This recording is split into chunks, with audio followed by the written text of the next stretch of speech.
Collar ہیں، دیکھتے ہیں کہ کون خوش نصیب ہیں. جی السلام علیکم. السلام علیکم حضرت جی، ویلکم بیک فہد بھائی.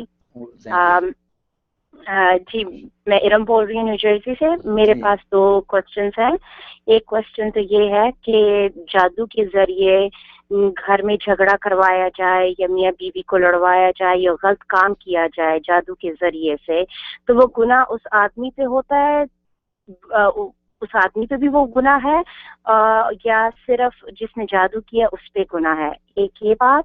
اور دوسرا کوسچن یہ تھا کہ مسلمانوں کے لیے تو انشاءاللہ جنت ہمیں ضرور ملے گی، پر کیا جو نان مسلم ہوتے ہیں اور بہت اچھی ڈیڈز کرتے ہیں، نہ وہ شراب پئیں، نہ سگریٹ، نہ وہ کوئی بھی کسی قسم کا گندا کام نہ کریں، اور کیا کہتے ہیں سب اچھی ڈیڈز کریں، اچھی باتیں کریں، اچھا کام کریں، تو کیا یہ لوگ بھی جنت میں جائیں گے یا نہیں؟ مہربانی، جزاک اللہ. السلام علیکم. وعلیکم السلام، بہت شکریہ. ہاں، جہاں تک پہلے سوال کا تعلق ہے تو اس میں جو جادو، ایسا جادو کرنا کہ جس سے میاں بیوی میں آپ نے جھگڑا کروایا جائے، ان میں ڈسپیوٹ پیدا کیا جائے، تو قرآن نے تو کہا یہ کفر ہے. ایسا کرنے والا جو کافر ہو جاتا ہے، دائرہ ایمان سے خارج ہو جاتا ہے، اور یہ بہت خطرناک جادو ہے، اور اللہ تبارک و تعالی نے بڑی سخت مذمت فرمائی ہے. اور اس میں جادو کرنے والا تو یقیناً جو ہے وہ دائرہ اسلام سے خارج ہو جاتا ہے، اس کو تجدید ایمان اور تجدید نکاح ضروری ہے. باقی جس شوہر کے اوپر یہ جادو ہوا اور وہ اس سحر سے مسحور ہو کر جو کچھ آگے وہ غلطیاں اور خطائیں کر رہا ہے، اس کے بارے میں لکھا کہ وہ معذور ہے. کہ ظاہر ہے کہ اگر یہ کنفرم ہو جائے کہ جادو کے زور پہ اس کو مسحور کیا گیا، پھر اس نے یہ سب حرکتیں آگے کی ہیں، تو وہ پھر معذور ہوتا ہے. اور معذور جو ہے وہ اللہ تبارک و تعالیٰ کے ہاں ماخوذ نہیں ہے، اللہ تعالیٰ اس کو معاف کر سکتے ہیں. لیکن پہلا شخص جو جان بوجھ کے جادو کر رہا ہے، وہ عامل جو جادو کر رہا ہے، یا وہ شخص جو پیسہ دے کے جادو کروا رہا ہے، یہ دونوں کا حکم ایک ہی ہے، دونوں کفر میں ہے. یہ خطرناک بات ہے. اس لیے امام مالک رحمۃ اللہ علیہ نے لکھا ہے کہ جادوگر واجب القتل ہے.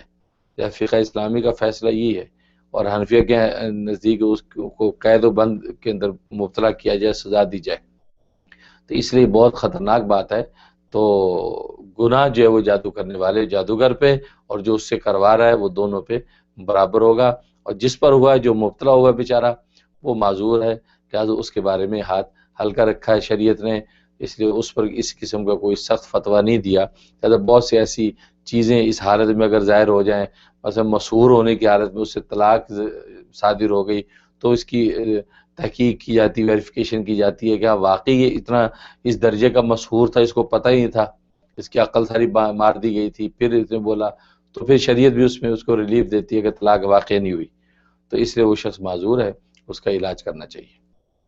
اور دوسرا سوال تھا حضرت کہ غیر مسلمان جو ہے وہ اچھے اعمال کرتا ہے، کوئی برائی سگریٹ، اس حوالے سے. اچھا، تو اس میں یہ ایسا ہے کہ چونکہ آخرت کی نجات کا مدار ایمان پر ہے، کہ خود قرآن کریم میں اللہ تبارک و تعالیٰ نے فرما دیا کہ لا خلاق لہم فی الآخرہ، کہ ان کفار کے لیے آخرت میں کوئی حصہ نہیں ہے.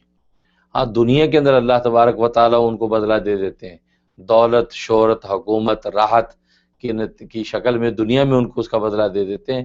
جو ایسے لوگ جو اچھے کام کرتے ہیں، گڈ ڈیڈ کرتے ہیں اور گندے کام نہیں کرتے، ان کو اللہ دنیا میں نمٹا دیتے ہیں. اس لیے قرآن میں اللہ نے کہہ دیا ان کو دنیا میں ہم جو چاہے دے دیتے ہیں. لیکن آخرت کا جو مدار ہے کامیابی کا، وہ ایمان پر ہے. ایمان جو اللہ پر اور اللہ کے تمام رسولوں پر، بشمول رسول اکرم صلی اللہ علیہ وسلم پر خاص طور پہ. اس لیے خود قرآن نے کہا کہ وَمَن يَبْتَغِ غَيْرَ الْإِسْلَامِ دِينًا فَلَن يُقْبَلَ مِنْهُ، کہ جو اسلام کے علاوہ کوئی اور دین لے کر آیا آخرت میں تو وہ قبول نہیں کیا جائے گا.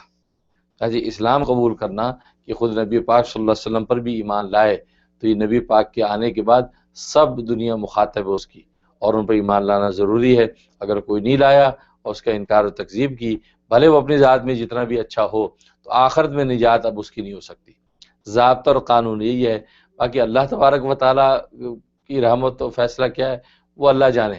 اللہ تعالیٰ نے قرآن میں بارہ یہ چیز واضح کر دی ہے کہ ان کے لیے آخرت میں کوئی حصہ نہیں ہے. اور حدیث میں جیسے پتہ چلتا ہے کہ ایسے لوگوں کو اللہ دنیا میں دولت، شہرت اور حکومت اور راحت کی شکل میں دنیا میں ان کے نیک اعمال کا بدلہ نمٹا دیتے ہیں، آخرت میں اب ان کے لیے کوئی حصہ